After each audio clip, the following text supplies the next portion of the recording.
لوگ ہیں ان کی جو پرابلمس ہیں اکنومیکلی اور فائنینشلی جن سے وہ دوچار ہیں ان کے حوالے سے ہم ڈسکس کریں گے. اور روزگار جو ہے ایک ایسا مسئلہ ہے جو کہ ہر انسان کو پیش آتا ہے، اور ہر انسان کی خواہش ہوتی ہے کہ روزگار کے اچھے سے اچھے مواقع اس کو میسر ہوں. لیکن ملک پاکستان کے دیگر وہ حالات جو ہیں لوگوں کو مجبور کرتے ہیں کہ وہ اس ملک سے مائیگریٹ ہو کے دیگر ممالک میں جائیں. اسپیشلی روزگار کے سلسلے میں ہمارے لوگ جو ہیں وہ سرگرداں پھرتے ہیں اور باہر کے دیگر ممالک میں جانے کی کوشش کرتے ہیں. تو آج ہمارے ساتھ ہمارے بہت ہی محترم میرے دوست بیٹھے ہیں، ان سے ہم جاننے کی کوشش کر دیں گے کہ اگر کوئی دوست باہر جانا چاہتا ہے تو اس کے لیے پروسیس کیا ہے اور اس کو کس طرح جانا چاہیے.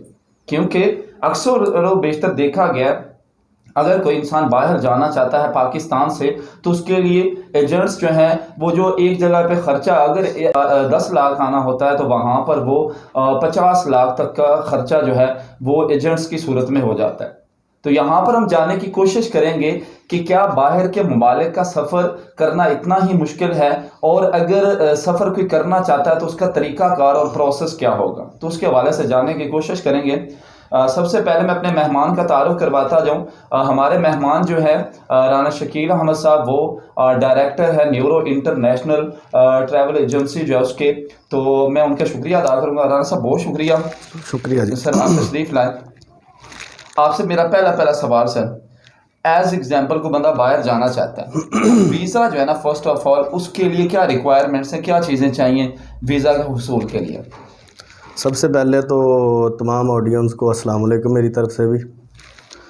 تو وٹو صاحب، میں جو آپ کا چینل ہے موٹیویشنل ہائی لائٹس، اس کا میں تہہ دل سے شکر گزار ہوں کہ آپ نے ایک اچھا اقدام کیا اس علاقہ کے لیے، لوگوں کو موٹیویٹ کرنے کے لیے، اویئرنیس دینے کے لیے.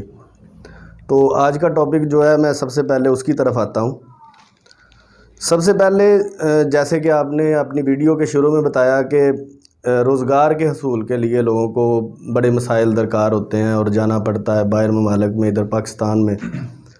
تو اسی طریقے سے جیسے وہ لوگ روزگار کے چکر میں ایجنٹس کے ہاتھوں بکتے ہیں، طرح طرح کے معاملات وہ ان کو درپیش ہوتے ہیں، فیس کرنا پڑتے ہیں، ایسے ہی جو ایجنٹس ہیں وہ بھی ہمارے معاشرے کا حصہ ہیں. وہ بھی اپنے روزگار کے چکر میں جو ہے نا وہ لوگوں کو جو ہے نا پیسے کمانے کی کوشش کرتے ہیں. بلیک میلرز ہیں ان کے حوالے سے اسپیشلی اصل میں اس فیلڈ میں زیادہ لوگ جو ہے نا وہ بلیک میلر نہیں ہوتے. بندہ جو ہے نا خود سے سینس کی کمی ہے نا، تعلیم کی کمی ہے. سب سے پہلے وہ ہے کہ لوگوں کو حالات کا آئیڈیا نہیں ہوتا، کہ مطلب یہ سمجھتے ہیں ہمارے اصل میں یہی چیز ہم کلیئر کرنا چاہتے ہیں کہ اگر ایک انسان اس کو پتہ نہیں ہے تو ویزا حاصل کرنا ہے تو وہ کہاں سے شروع کرے، کس بندے کے پاس جائے؟ سب سے پہلے جی کہ ویزا تو ادھر ہمارے جو ایمبیسیز ہیں وہی پرووائڈ کرتے ہیں. جیسے یورپ کنٹریز کے لیے ادھر جیری آفس بنے ہوئے ہیں. ایک پروسیس ہے، اپنے ڈاکومنٹس آپ نے تیار کرنے ہوتے ہیں سب سے پہلے، جس میں پاسپورٹ کا حصول ہے. اس کے بعد آپ اپنے نادرا کے پاس جاتے ہیں.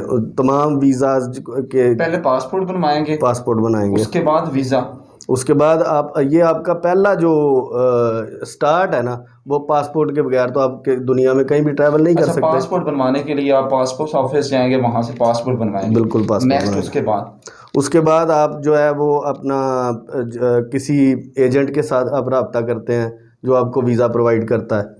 تو اس میں سب سے پہلے جو اکاؤنٹ کرنے والی اکائی ہے وہ یہ ہے کہ جس بندے سے آپ ویزا مانگ رہے ہو کہ آپ اس کی بیک گراؤنڈ دیکھو پہلے. آیا کہ وہ خود بیچارہ کیسے گیا ہے، کس حالات میں گیا ہے، آیا کہ وہ پرماننٹ کام کر رہا ہے، اس کے پاس کوئی اتھارٹی ہے، کوئی لائسنس ہے، وہ ادارہ رجسٹرڈ ہے. ادھر تو ہم لوگ ایسا کرتے ہیں، اپنے ہمسائے کا لڑکا دیکھا وہ کمائی کر رہا ہے، اس نے کہہ دیا جی میں آپ کو ویزا دلوا دیتا ہوں. اس کے پیچھے لگ کے ہم اپنے جو لاکھوں ہزاروں جو روپے اپنے ضائع کر دیتے ہیں. سب سے پہلی جو اکائی ہے وہ اوتھینٹک بندہ ڈھونڈے.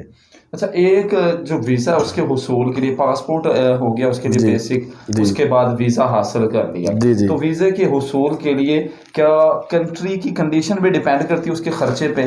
یعنی کسی ملک میں اصل میں ہمارے ادھر جو رجحان ہے زیادہ تر وہ گلف کا ہے، جو ہمارے عرب امارات ہے نا، یا سعودیہ کا ہے، یا جو مسقط عمان ہے، ہمارے ادھر اپنے ادھر ایک سلسلہ ہے. تو اس کے ویزے کو حاصل کرنے کے لیے اتنے سخت معاملات نہیں ہیں. آپ ایزی آپ کا کوئی رشتہ دار ہے کوئی جاننے والا ہے وہ وہاں پہ آپ کا ویزا جو ہے وہ بائی نیم کچھ کنٹریز ہیں جیسے کہ اگر دبئی جانا چاہتے کتنا خرچہ آئے گا؟ خرچہ اس میں آپ دو طرح کے طریقہ کار ہیں. سب سے پہلے تو اس میں ایک وزٹ ہے. سب سے پہلے آپ ٹرانزٹ پہ جو جاتے ہیں ہاں جی جو وہ آپ کو وزٹ جو ہے نا وہ پرووائڈ کرتا ہے. دبئی ہے یونائٹڈ عرب امارات جو ہے دبئی میں یہ ساری ریاستیں اس کے اندر آ جاتی ہیں. وہ آپ کو ویزا ٹرانزٹ دیتے ہیں. ہمارے جو پڑھے لکھے لڑکے ہیں وہ ٹرانزٹ پہ وہاں پہ جاتے ہیں وہاں پہ کمپنیز میں جاتے ہیں وہاں پہ انٹرویوز دیتے ہیں جو ایک طریقہ کار ہے کیونکہ اپنی ڈگریز کی صورت پہ وہاں پہ آپ اپلائی کرتے ہیں. ان کو اگر آپ کی وہ جو ہے جو آپ کے پاس ڈگریز ہیں ان کے اوپر اگر آپ کو ادھر ارینجیبل کوئی چیز ہے تو وہ آپ کو وہ پرووائڈ کر دیتے ہیں. سب سے پہلے آپ ٹرانزٹ لیتے ہیں. ٹرانزٹ کے بعد آپ وہ 1 منتھ ہوتا ہے 2 منتھ ہوتا ہے 3 منتھ ہوتا ہے. ٹھیک ہے. اس میں آپ کو وہ ہر حال میں جو ہے وہ ریٹرن ہونا ہی پڑتا ہے اپنے ٹائم کے بعد واپس آنا ہی پڑتا ہے. اس کے اندر وہ دبئی میں آپ ویزا اپلائی کرتے ہو تو اگر کمپنی کے ساتھ آپ کی وہ بارگیننگ ہو جاتی ہے آپ کے وہ معاملات ان کے ساتھ طے پا جاتے ہیں آپ کو وہ پرماننٹ ویزا. سب سے پہلے جو ٹرانزٹ ہے وہ تو ٹرانزٹ تو آپ کو میرے جیسا بندہ کوئی وہاں سے دے گا نا جس کے پاس LLC ہے وہاں کا لائسنس ہولڈر ہے ادھر اس کی شاپ ہے. یا پاکستان جیسے حالات تو نہیں ہے کسی ملک میں. سب سے پہلے وہاں پہ لوگ رجسٹرڈ ہوتے ہیں ادارے رجسٹرڈ ہوتے ہیں. آپ نے ایک شاپ بھی بنانی ہے چھوٹی سی تو وہ رجسٹرڈ ہوگی بلدیہ سے پاس ہوگی گورنمنٹ سے منظور ہو کے پھر جا کے آپ اپنا بزنس سٹارٹ کرو گے. وہ جو بندہ بزنس سٹارٹ کرتا ہے وہ آپ کو جو سب سے پہلے کیا کرے گا کہ ایز اے ٹورسٹ اپنے پاس بلاتا ہے کہ یہ میں بندے کا بلا رہا ہوں اس کا ضامن یہاں کا اس کے معاملات کا میں ہوں گرنٹر میں ہوں. آگے وہ 1 ایئر جو 1 منتھ کا ویزا آپ کو ملتا ہے اس کی گارنٹی پہ آپ کو جاری کیا جاتا ہے جس کے اندر ٹوٹل اخراجات جو ہیں وہ 5-7 ہزار روپے ہیں.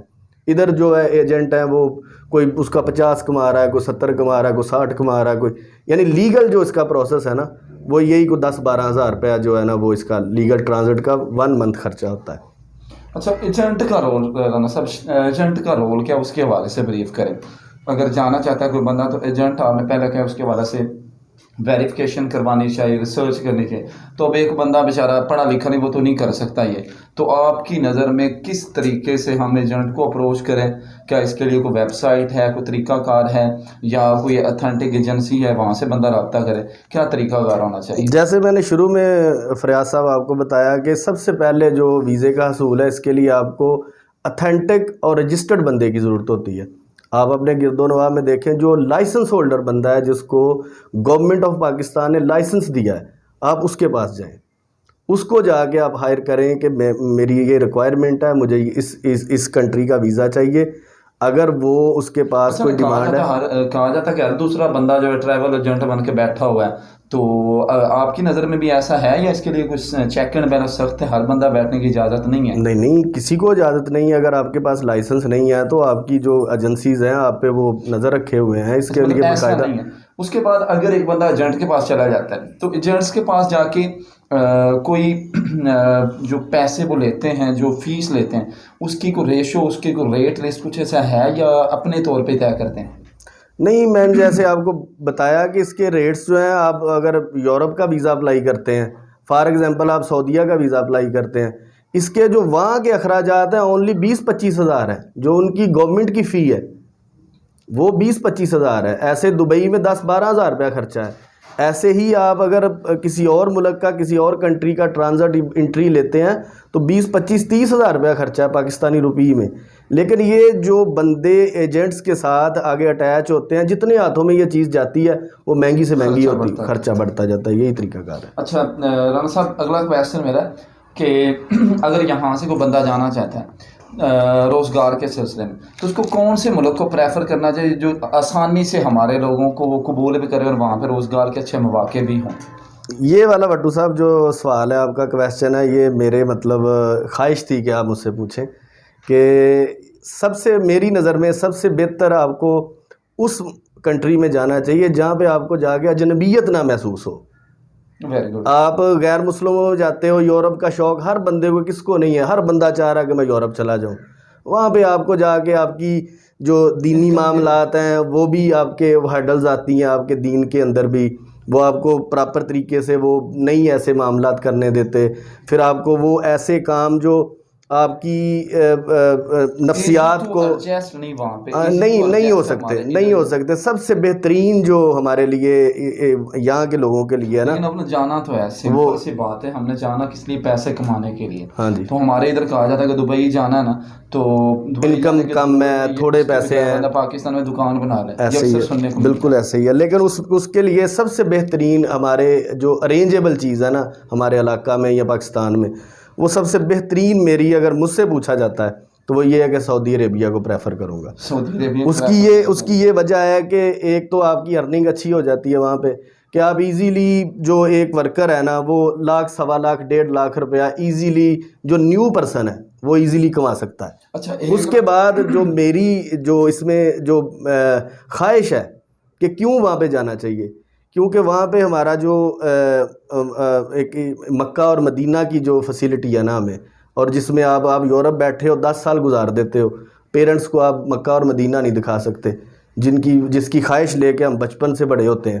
تو اگر آپ وہاں پہ بیٹھے ہوئے اپنے پیرنٹس کو بلاتے ہو، عزیز و کاروں کو بلاتے ہو، آپ کو کوئی زندگی میں پریشانی آتی ہے، کس کو پریشانیاں نہیں ہیں؟ پردیس میں تو زیادہ پریشانی ہوتی ہے، لیکن جب آپ حرم میں چلے جاتے ہو تو پھر آگے میرے پاس کمنٹس نہیں ہے کہ کیا آپ کو حاصل ہوتا ہے وہاں سے.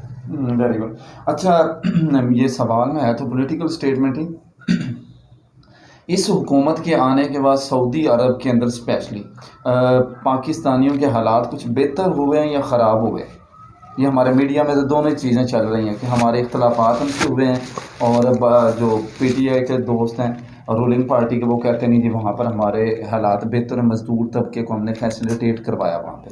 دیکھیں جی، میں تمام پولیٹیکل جو ہے نا معاملات سے ہٹ کے جتنا کہ میں ریلیٹڈ ہوں اس کمپنی سے یا ان معاملات سے، اس میں یہی کہہ سکتا ہوں کہ جو پہلی گورنمنٹس تھی نا ان میں سمندر پار پاکستانیوں کو بڑے مسائل تھے، جیلوں میں قید تھے یا ان کا کوئی آواز اٹھانے والا نہیں تھا، ان کو وہاں پہ کوئی ان تک کوئی چیز پہنچانے والا نہیں تھا. یعنی ایسے ہی تھا کہ جیسے بڑی ان کی بری حالت تھی، عام لفظوں میں آپ کہہ لیں.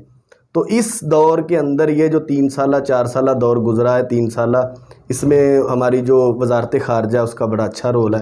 کیونکہ جتنے لوگوں کو میں جانتا ہوں، جن لوگوں سے میری وابستگیاں ہیں، وہ لوگ ہمیں بتاتے ہیں کہ ہم خوشحال ہیں ان کے دور میں، کیونکہ ہماری یہاں پہ آواز اٹھائی جاتی ہے.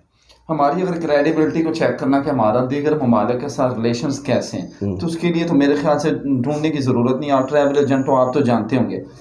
کیا پہلے دور کے اندر جو دیگر حکومتیں تھیں ان کے ادوار کے اندر پاکستانی جو ہے باہر زیادہ جا رہے تھے یا اس حکومت میں زیادہ جا رہے ہیں؟ دیکھیں جی، ہر دور میں جو ہے نا وہ لوگ جو ہے نا وہ باہر کا جو ہے نا سفر جو کرتے ہیں، ریشو کبھی کم ہوتی رہتی ہے، کبھی بڑھتی رہتی ہے. انہوں نے کہا تھا کہ ہم نے زیادہ پہلے سے بندے باہر بھجوائے ہیں، تو باہر کا جب چلے جاتے ہیں تو وہاں سے ہمیں پھر سر مبادلہ زیادہ ملتا ہے. وہ تو شور ہے کہ یہ پچھلے دنوں آپ نے وہ ایک سروے دیکھا ہوگا کہ اس میں وہ انہوں نے بتایا ہے، گیلپ نے غالباً وہ ایک سروے جاری کیا ہے جس میں انہوں نے بتایا کہ ہمارے اتنے زیادہ پیسے ڈالرز کی شکل میں اس سے پہلے کبھی نہیں تھے آئے. اوورسیز پاکستانیوں نے اعتماد کیا ہی نہیں کبھی کسی گورنمنٹ پہ جتنا اب کے بار پاکستانیوں نے پیسے باہر سے بھیجے ہیں. تو ان کی یہ گڈ ول ہے. اچھا، اب نا جب کوئی بندہ باہر جانا چاہتا ہے تو اس کے لیے ایک اگلا پروسیس ہوتا ہے ویزا کے لیے نا، میڈیکل کروانا. جی. اس کا کیا طریقہ کار، کہاں سے کروانا چاہیے؟ کیا ایجنٹ ہی کروا کے دیں گے یا خود ہاسپٹل سے کروانا چاہیے یا ایمبیسی نہیں جی، یہ جتنی بھی کنٹریز ہیں انہوں نے اپنے میڈیکل سینٹر جو ہے نا وہ الاؤ کیے ہوتے ہیں، یعنی انہوں نے رجسٹریشن کی ہوتی ہے، لسٹڈ کیے ہوتے ہیں کہ ہماری کنٹری کے لیے یہ جو میڈیکل سینٹر ہے یہاں سے جو ہے اپنا میڈیکل کروا کے آپ آ سکتے ہیں. اس میں ایجنٹ کا کوئی رول نہیں ہے.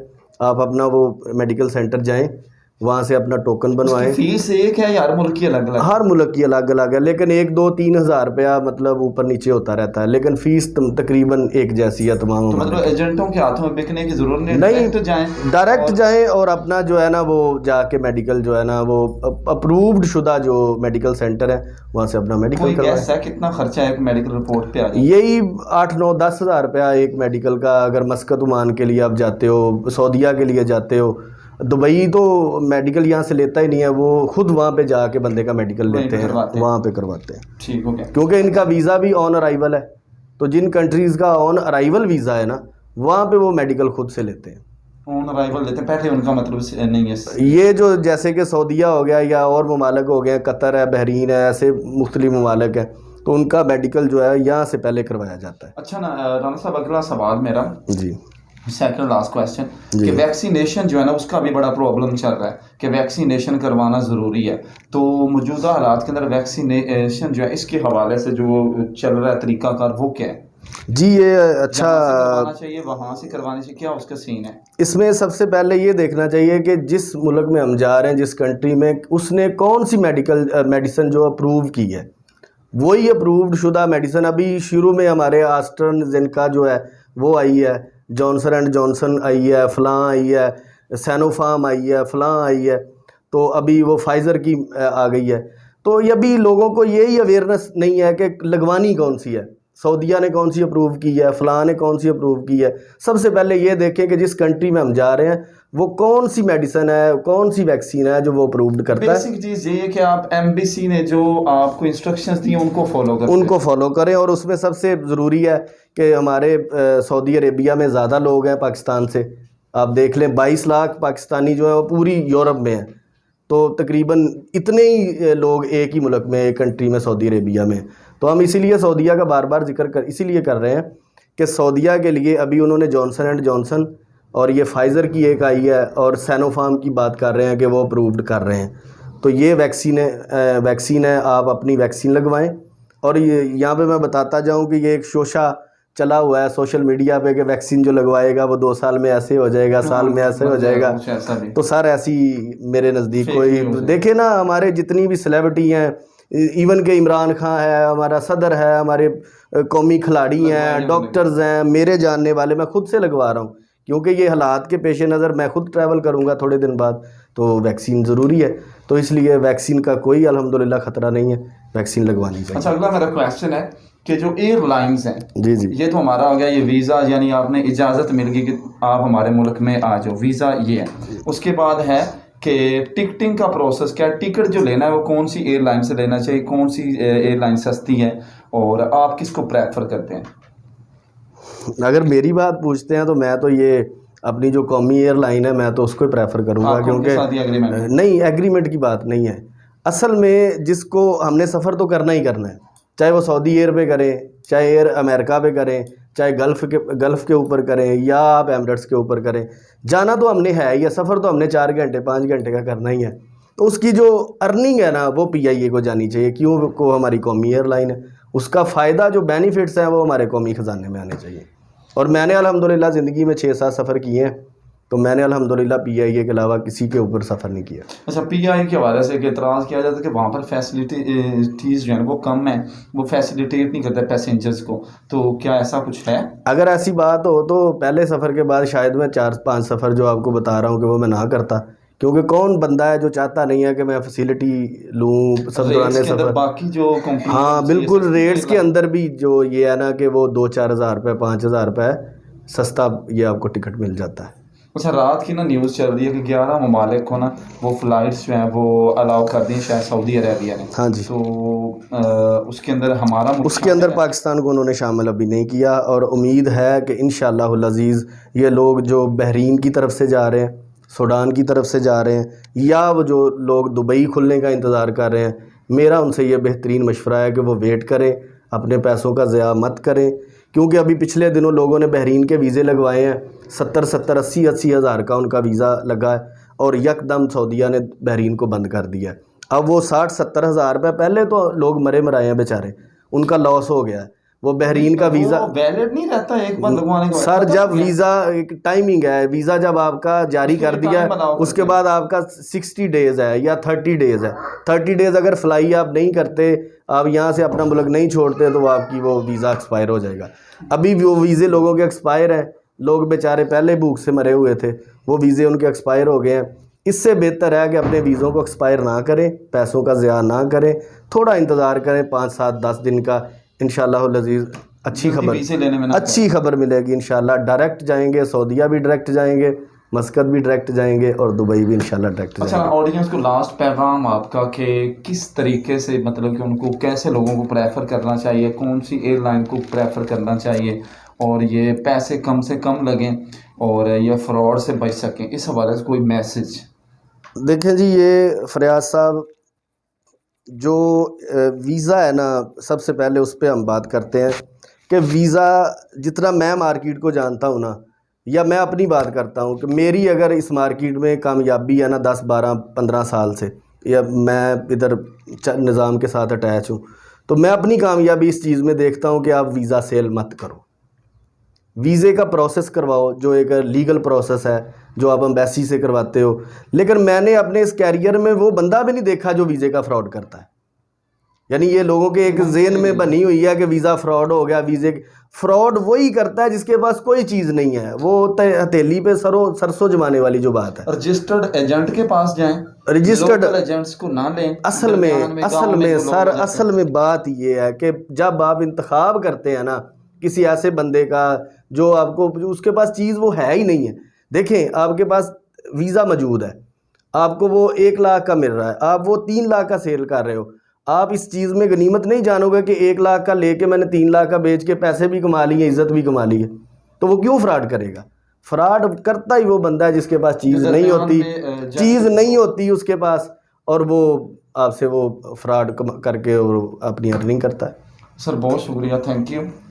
ناظرین جتنی بات مجھے سمجھ لگی اس میں یہی ہے کہ کبھی بھی آپ کو اگر آپ کے علاقے میں، آپ کے گاؤں میں، آپ کے محلہ میں کوئی بندہ کچھ کہہ رہا ہے تو آپ کو کسی اور بندے کے پاس، تھرڈ پارٹی کے پاس جانے کی ضرورت نہیں ہے۔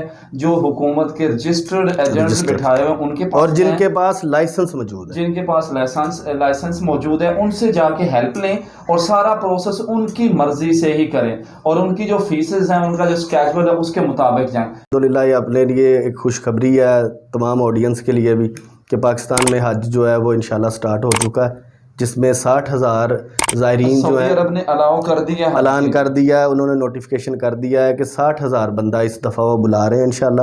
پاکستان سے جو ہمارا حق حصہ ہوتا ہے ہر سال، انشاءاللہ 10,000 12,000 15,000 لوگ انشاءاللہ جائیں گے اس سال، اور یہ میں ایڈوانس خوشخبری آڈینس کو دے دوں کہ اس سال انشاءاللہ محرم کے بعد ہم عمرہ پہ بھی جائیں۔ ناظرین اسی کے ساتھ اجازت چاہیں گے، اللہ حافظ۔